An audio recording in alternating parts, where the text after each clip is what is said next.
Daddy Relentless, and they were like, Well, as you just heard, if you use this build, they will be calling you Daddy in the Dark Zone as well. Just like Miss, what's her name? I can't remember all my groupies' names. Lindsay Licious, I believe, is her name. You know, there's just so many. Yeah, she was calling me Daddy, and this build will make her call you Daddy. Daddy Relentless. What is up, Gorilla Nation? It is Relentless here, bringing you yet another Division 2 build video. But if you would be so kind, please show some love with that like button. Also, smash that sub button if you happen to be new to the channel. And don't forget to reach up there, trigger the bell, and turn on post notifications, so that way you never miss a live stream or a video that is uploaded. Well, I hope you've enjoyed all the PvP content that I have put up here recently. This build directly correlates, with those gameplays. So there's at least 4 or 5 videos, the previous ones before this one, that has extensive gameplay with this particular build. Now, I wasn't even going to put it up. It's a non-meta build. It is quite effective, but several of you asked me to showcase this build and show you what I was running. And most of you that follow me know that I have been away from the game for almost 8 months, but just really a little over 7 months due to several surgeries and whatnot, and really just from being back a couple weeks and getting back into the game, using what pieces I had before I left, trying to farm what little bit. But let's be honest, the state of the game is I'm not too much of a per se PvEer, but you got to PvE in order to PvP. But there's just so much fun just going in there and PvPing. And yes, I always go in there as the underdog. I always go in there with a target on my head, a trophy, a prize to be won just by, whoever killing me. But let me go ahead and tell you, I am a no prize if you kill me. Because right now I'm an underdog. I'm undergeared. I am going against folks that have optimized meta builds, and I refuse to use a shield and be a shield dependent. So I was always known as Predator's Mark build back in Division 1. And this is close, but also is in lines with what the current, I guess, somewhat of the meta is. But let me just show you. Enough of my rambling. Apologies. So here we go. Of course, you know me, I'm always going to be using the Pestilence. And then, of course, I have the Banshee here with measured SMG damage, critical hit chance, critical hit damage. You can always substitute the critical hit damage and put damage to targets out of cover. That would make it more effective. But I'm using measured. The top half of the magazine has 20% rate of fire and minus 30% weapon damage. The bottom half of the magazine has minus 20% rate of fire and 30% total weapon damage. To be honest, me and clanmate EJ was testing out the difference between measured and optimist, because measured is supposed to be multiplicative damage versus additive when it comes to the optimist. But with the optimist, you're already getting 30% was on par with what the bottom half of the magazine would be on a measured Banshee, and he was using MP5. And the second half of the magazine, by using Optimus, you're actually doing a lot more damage. But, it all depends on your personal preference and what, if you want more consistency throughout. But this does have the RPM at the top half that still does tons of damage.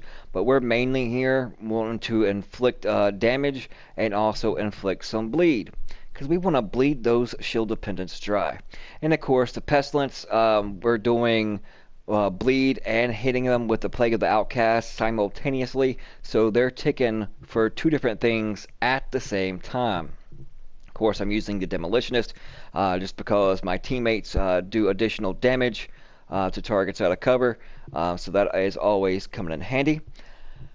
But without further ado, let's hop into the gear pieces themselves. 3 pieces to suck me off, 1 Heliogard, 1 Golem, and of course the Fox's Prayer. I won't get into the rant why that they should change and just take out the name Petrov gloves, the contractor gloves, and the Fox's Prayer, and just make it like a 3-piece talent as far as the damage to targets out of cover or the damage to armor that the contractor Petrov gloves gives you. Because let's just be honest, that the only reason why anybody would run any piece of Petrov whatsoever is just for those gloves, and basically the same thing when it comes to Overlord now.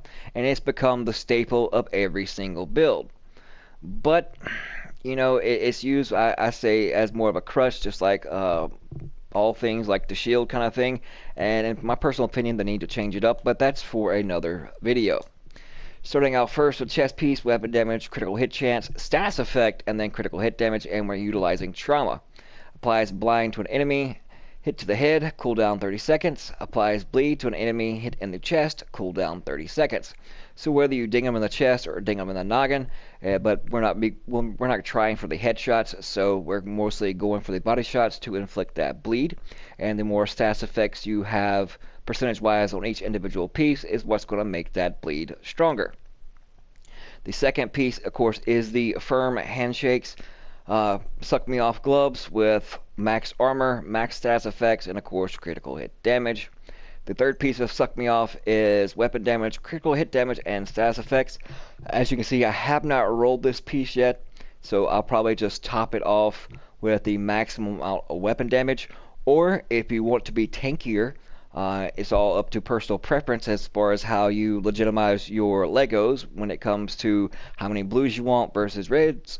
It's all your personal preference and what's your comfort zone, but I'm comfortable with 1.5. If this was max armor roll on this, it would put you at around 1.7. So it just all depends on what your flavor is and how much armor you're comfortable in wearing when PvPing in the Dark Zone. Once again, stats effects, critical hit damage. The better pieces you have with the max stats effects on it, once again, that is going to increase the effectiveness of the bleed. One piece Golem gives you 10% stats effects, and we have max armor, max stats effects, crit hit chance, and a mod slot critical hit damage. The one piece of Healer Guard, since we have all these shield dependents and their lady deaths running up on you, and they're also using Adrenaline Rush, this will forego and help your survivability, so that's why I'm running Adrenaline Rush. And of course, we have stats effects, critical hit chance, and in the mod slot, critical hit damage, almost a max armor roll. And the sixth and final piece is, of course, the Fox's Prayer knee pads, max armor, max damage to targets out of cover, and critical hit chance.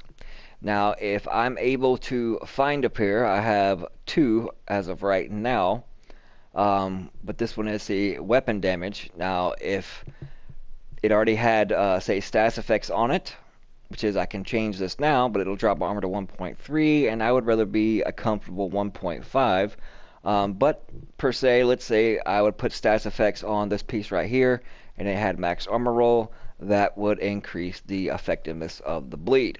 So let's up over here to the firing range. First, with the Pestilence. As you can see, they're ticking with the bleed for 48k and the Pestilence for 71.